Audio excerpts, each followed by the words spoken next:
a troubled beginning. The relationship between Donald Trump and Volodymyr Zelensky began with a congratulatory phone call. It was 2019. Zelensky, a comedian turned politician, had just won a landslide victory in Ukraine's presidential election. Trump, eager to project American power, was quick to offer his congratulations, yet this initial warmth soon gave way to suspicion and animosity. The turning point came quickly.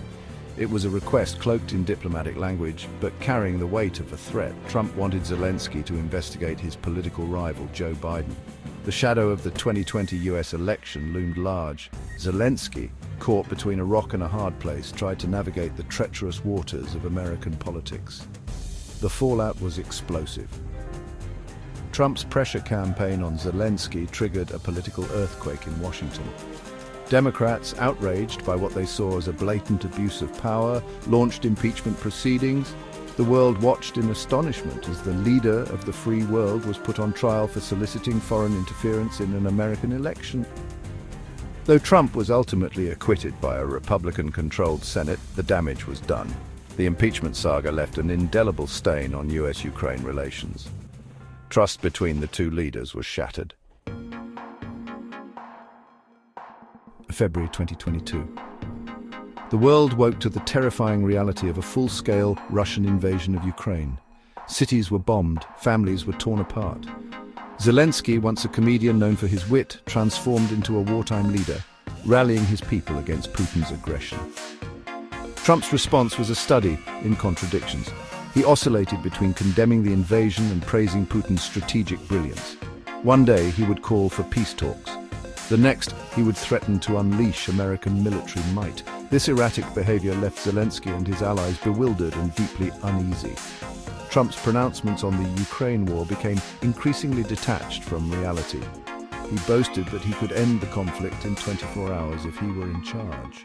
He accused Zelensky of being a puppet of the West, echoing Russian propaganda. He even suggested that Ukraine was somehow responsible for provoking the invasion. Through it all, one thing remained constant: Trump's unwavering belief in his own deal-making prowess. He saw himself as the ultimate negotiator, the only one who could bring Putin to heel. This conviction, coupled with his deep skepticism of American involvement in foreign conflicts, shaped his approach to the Ukraine crisis. Zelensky, facing an existential threat from Russia, understood the importance of American support. He knew that Ukraine's survival depended on a steady flow of weapons, financial aid, and diplomatic backing from the United States. Despite the legacy of impeachment and Trump's often hostile rhetoric, Zelensky sought to establish a direct line of communication with the former American president. He believed, perhaps naively, that he could appeal to Trump's ego, his sense of history, and convince him to use his influence to help Ukraine. Their interactions were tense, marked by a clash of personalities and vastly different worldviews. Zelensky, the former actor, was skilled at reading people and playing to their emotions, but Trump, the consummate showman, proved to be a far tougher audience. The culmination of their efforts was a highly anticipated meeting in the Oval Office in February 2025. The stakes were high. Zelensky hoped to secure a commitment from Trump to continue American support for Ukraine. Trump, however, saw the meeting as an opportunity to extract concessions and advance his own interests. The Oval Office meeting, meant to be a diplomatic dance, quickly descended into a shouting match. Trump, prone to outbursts and insults, accused Zelensky of being ungrateful for American aid. He threatened to cut off all support unless Ukraine agreed to his demands. Zelensky, his patience wearing thin, pushed back. He reminded Trump that Ukraine was fighting not just for its own survival, but for the principles of democracy and freedom that America claimed to champion.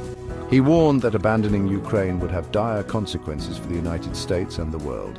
The meeting ended in stalemate. No agreements were reached. The mineral deal was left unsigned. The future of US-Ukraine relations, already fraught with tension and mistrust, seemed more uncertain than ever. As the world watched, the fate of Ukraine hung precariously in the balance, hostage to the whims of two unpredictable leaders and the weight of their troubled history.